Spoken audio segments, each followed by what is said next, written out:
All right, so in question 2, it talks about marriage and sexuality in 1984. So with marriage, basically all that it is like a legally binding contract between a man and a woman, but with this like contract per se, there's no actual emotion behind it. Like it was talking about Winston's wife, Catherine, how at one point he even considered pushing her off a cliff.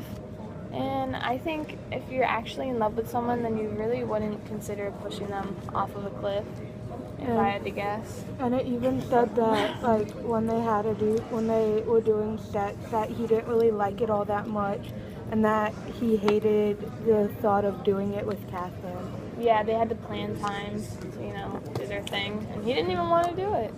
Yeah. And then sexuality in 1984.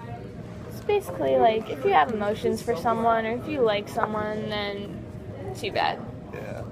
And it's like if you're attracted to someone, then sorry. Like you have no choice. You can't be with them. The only love can exist between you and Big Brother. So like when you start cutting someone else into that, then like it kind of takes away your focus from Big Brother.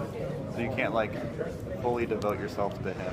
Yeah, and that comes to like the eroticism and like the enemy of the party, how like sexuality and marriage can be like enemies of the party, because like if you have passion behind something, then you're gonna try and do whatever it takes like for that. And like let's say your passion is to like be in love with someone, you're gonna try and do whatever it takes to like be with that said person, and the party just doesn't want that because that could like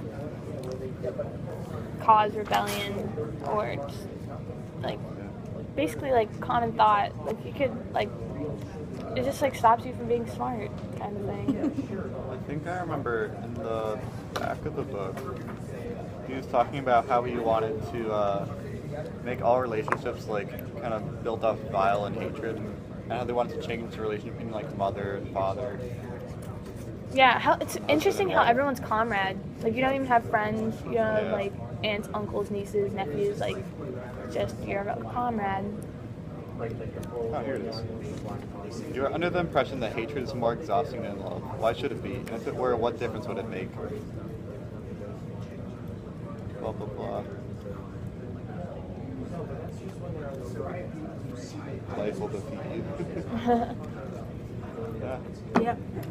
And it was kind of like a cult, like Jake said in our discussion, because like everybody said, it's like get married to the person you don't necessarily want to marry, and then it's like transsexual activity, which is like kind of a cult nowadays. Yeah, you just don't really have any choices.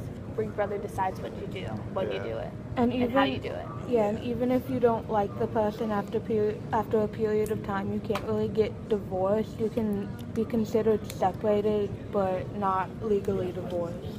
Yeah. That's true.